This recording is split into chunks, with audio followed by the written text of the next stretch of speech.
On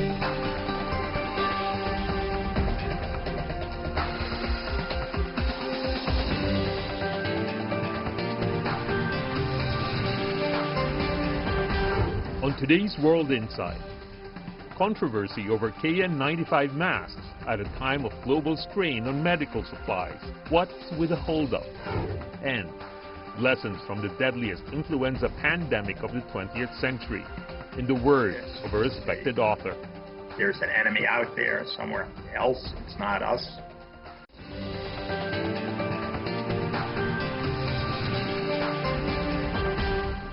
Here is our host, Tian Wei.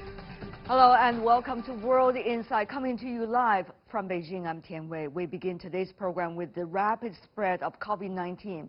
The pandemic has reached over 200 countries and regions. The number of infections has surpassed 930,000, among which U.S. cases are over 216,000, the highest in the world.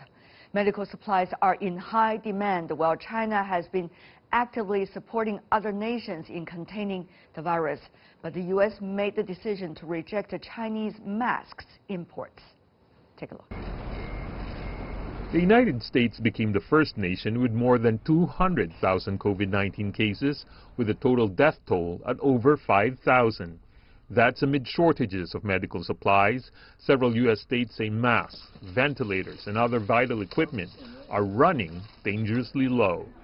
At this critical moment, the U.S. Food and Drug Administration rejected KN95 masks, a Chinese alternative to N95 masks, from entering the United States.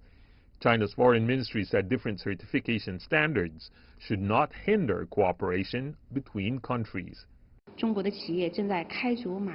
Chinese companies are running at full steam around the clock to manufacture as many as possible to meet domestic demands and support other countries.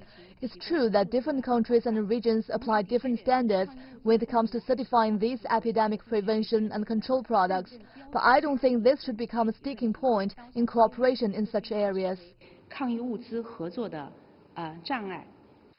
U.S. President Donald Trump has said Americans should be prepared for the hard days that lie ahead in efforts to stop the coronavirus spread. This comes amid projections that the pandemic could kill between 100,000 and 240,000 people in the country. More states, including Florida, Nevada, Georgia, Mississippi, has told hundreds of millions of Americans to stay at home, though the U.S. president has not issued a national stay-at-home order till now. COVID-19 cases can be found practically in all corners of the world in the past 2 months. Earlier, the World Health Organization warned the number of infections could reach 1 million shortly. The epidemic in China has been under control, with many factories going back to normal working schedules. China has been sending medical supplies and specialists to other countries and regions to help turn the tide against the pandemic.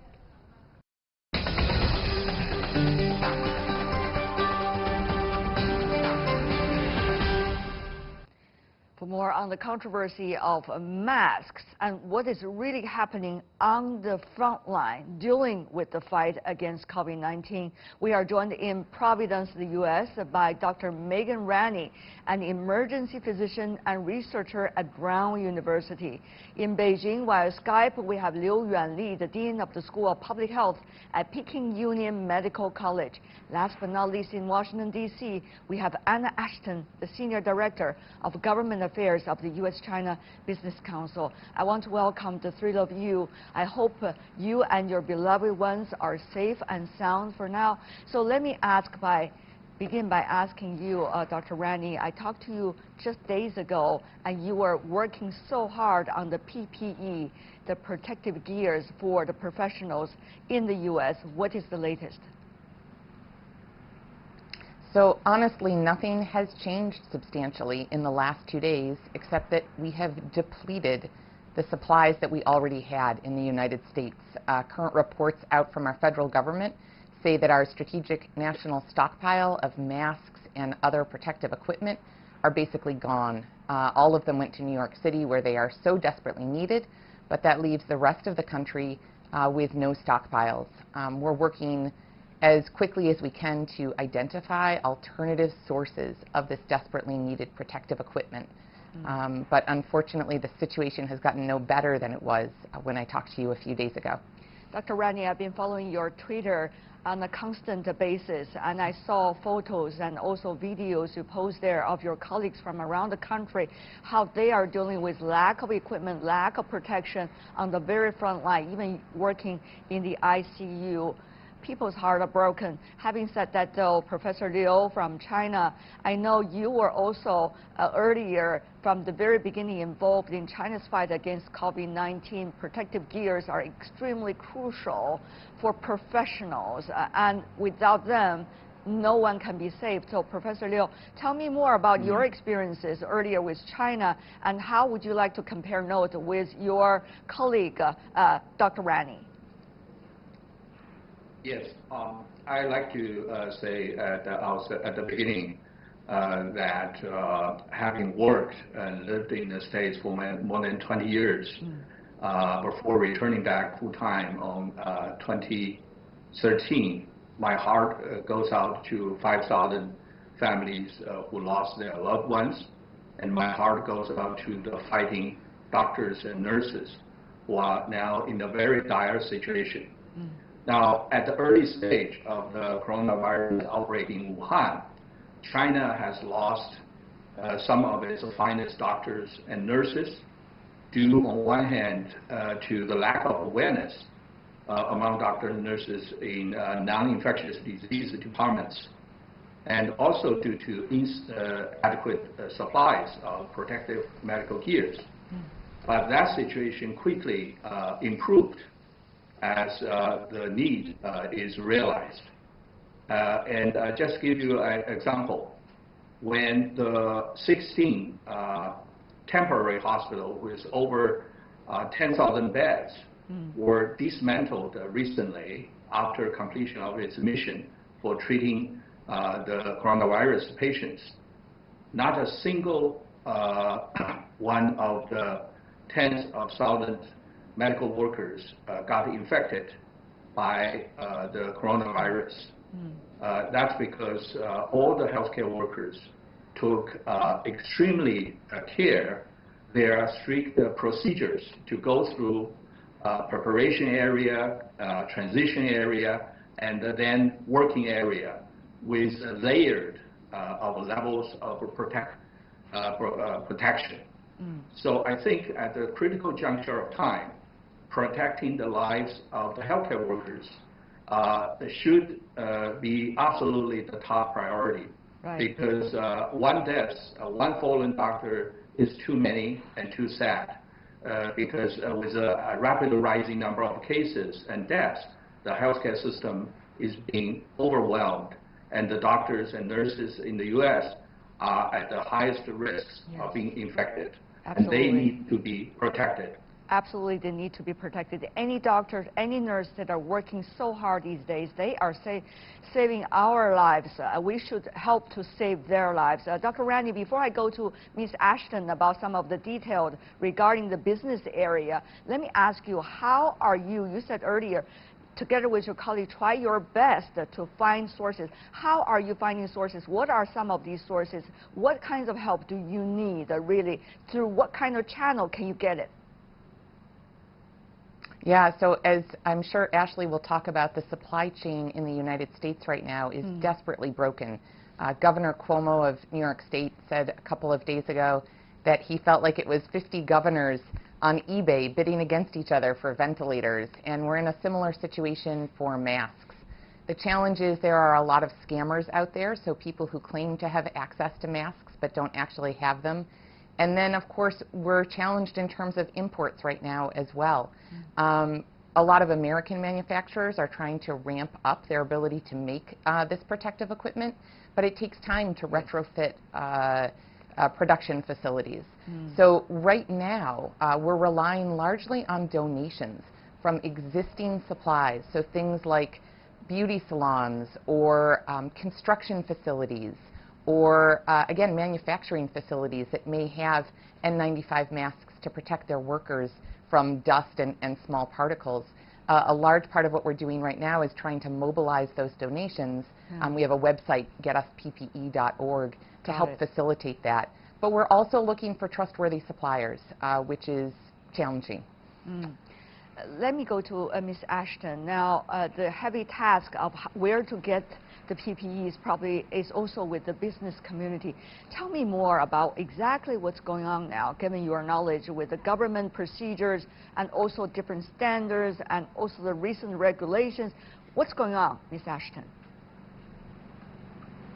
Well, I would just echo that there's not nearly enough transparency in the process. You know, we get calls from member companies and from people in China and other parts of the world on a regular basis asking, you know, how they can help. They've identified suppliers and or they've identified customers and need to contact suppliers. That's not really the business that our trade association is in.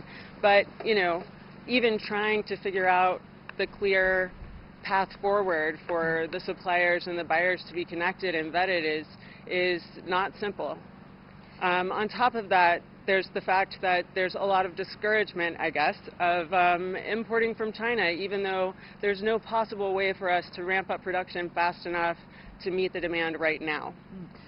It's a little bit confusing to me as a journalist to see mixed signals. For example, by 29th of March, the FDA put out the latest notice suggesting what kind of masks should be available and can be available. That included KN95, which is the type that China provides, the so-called model. Well, only 2 days later, that option has been scrapped off that list, even though that is probably the biggest provider of the current standard masks that could be in the world. Ms. Ashton, I know many of your member companies are working very hard to help smooth up the global supply chain. And that's where their life is, in fact. But how would you understand this? And is this out of what reason? How can we, at this point, try to make it happen? I don't know. I want to ask you for your expertise. Honestly, I think this is a matter of politics being prioritized over American lives right now. I mean, the reality is that, you know, in my community alone, and this is the case all over the place, there are calls for people to make homemade masks to donate to hospitals. I can't imagine that those masks are better than the KN95 masks that China could provide. There is definitely talk on Capitol Hill and from some in the administration about the idea that we are over-reliant on China for a variety of medical and other products. But, you know, the solution right this minute is not to deny China's offer to assist us with the supplies that we so desperately need. And the reality actually also doesn't bear out the idea that we're overly reliant on China. I think we got 5% of all of our gloves and masks from China in 2019. We really don't actually source as much from China as people think, but China has a lot that we can source right now, and we should be. Mr. Liu, Professor, go ahead. Yes. I understand, you know, the quality control is a legitimate concern. And as a matter of fact, the Chinese Department of Commerce, the Customs Authority, as well as SFDA, recently jointly issued a new policy to further strengthen the reporting and certifying process for the you know, testing kits, masks, ventilators, and those medical equipments that to be exported.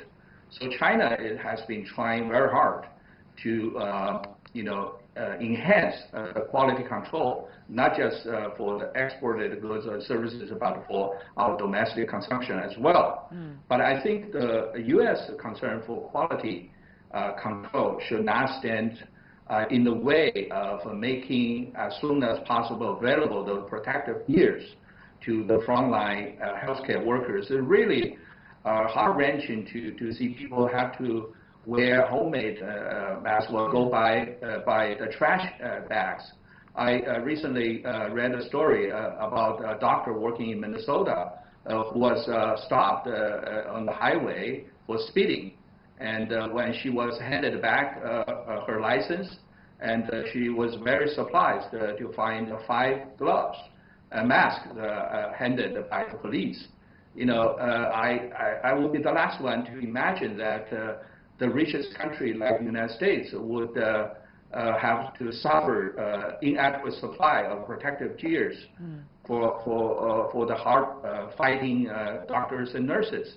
So that situation needs to be urgently resolved. I think I plead here, not just as an impartial expert, but also as a grateful student to my former teachers and former classmates and colleagues working in the healthcare fields still in the States, to the Trump administration to work with other countries to resolve, to harmonizing the regulations so that the trade of essential goods and services that we're talking about and humanitarian aid across borders can be coordinated in win-win manner so lives can be saved. Dr. Rani, let me come back to you. I mean, everything the three of you said, I feel so heavy while talking to you. As a journalist, I need to be very neutral, but it's very, very difficult time. So, Dr. Rani, let me calmly try to ask you about this. What exactly is the situation that doctors are trying to deal with the lack of availability of equipment and PPEs? What are some of the alternatives they try to grasp? And also, over the next few days and the next week, which should be the window opportunity because the number in the U.S. is growing very fast in terms of confirmed cases and deaths, what is the most efficient way that you could imagine to get things done, providing the doctors and nurses with the PPEs? So the situation on the ground really differs depending on where you are right now. For my colleagues that are practicing in New York City, they are literally running out of protective equipment and the other life-saving equipment that they need for patients. My colleagues on the front lines in emergency departments are sharing stories that are just so heartrending and disturbing. In other areas of the country, like where I am in Rhode Island, we still have a couple weeks of stock of adequate protective supplies, and we are doing everything we can to conserve them, but we're likely to run out unless it gets replenished within the next 2 to 3 weeks, which, as you say, is where we predict we're going to see, hopefully, the peak of the epidemic, and hopefully it will start to go down after that. In terms of what the best possible scenario would be, well, I want to offer to Ms. Ashton, I would be thrilled to talk after this about ways that we could work together to help get that supply chain going and to get donations back to my frontline workers. The hospitals, as you said, are just overwhelmed right now with trying to provide care to patients and plan for caring for patients, and having individual hospitals have to vet suppliers is just crazy. Ideally, it would be a federal response to replenish our supplies and distribute equitably, both to the regions that are hardest hit and to the regions most in need. I mean, I've been in conversations with people at rural hospitals in New Mexico and in Vermont who feel like they've been completely forgotten and who can't get replenishment of their supplies. So we really do need that coordinated response, but in the meantime, we're trying to do it ourselves because we have to.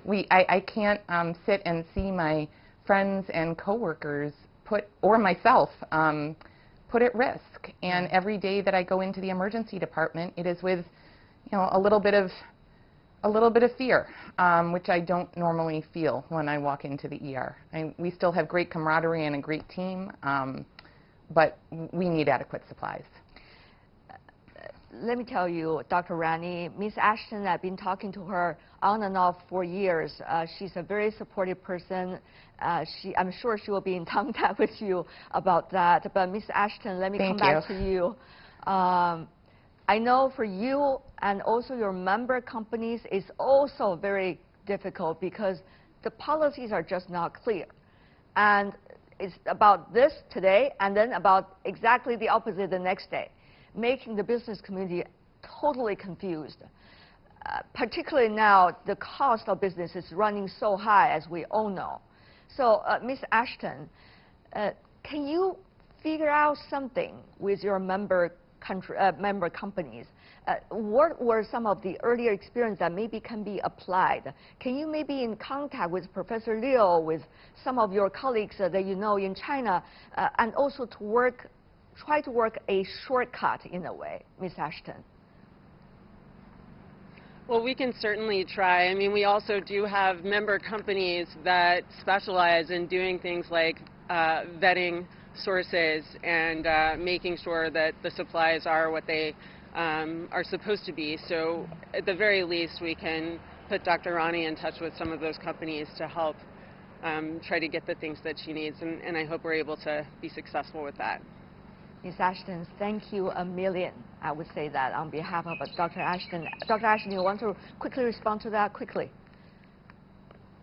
Yeah, I think that would be lovely. I mean, I have a group of physicians and software developers that are working literally 24 hours a day to try to find donations and folks, whether it's folks who have, again, supplies in their back basement or their company, or whether it is larger supplies that we can obtain donations to purchase and distribute. And so collaboration would be just lovely and may help solve this.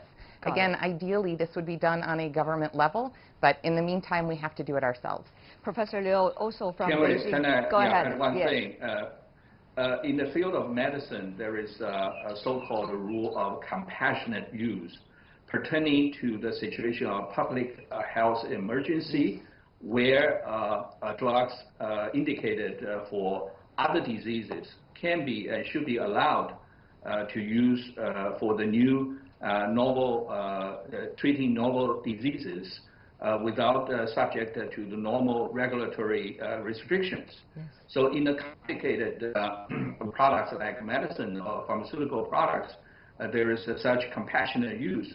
I think definitely we can work something out in time of emergency for supplying the protective medical gears to the frontline workers they need. This is, the whole world is under attack by a common enemy, coronavirus. So this is no time for pride and prejudice. This is a high time for helping each other. And that's the only and the best weapon we have to fight and win this war against the coronavirus. Professor Liu, if I could just add a little bit question to you. We also understand China now understand the uncertainty of the pandemic, also try to make sure it has its own sufficient supply while trying to support others. Professor Liu, do you have any advice about this fine balance in a way? Professor? Well, people working in the public health knows full well that in time of pandemic caused by novel infectious diseases, no one is an island. So it's best, even from the self-interest, to make sure that other countries are taken care of. So in this common fight against the common enemy, the coronavirus, every country must win. We can claim the victory. So China, of course,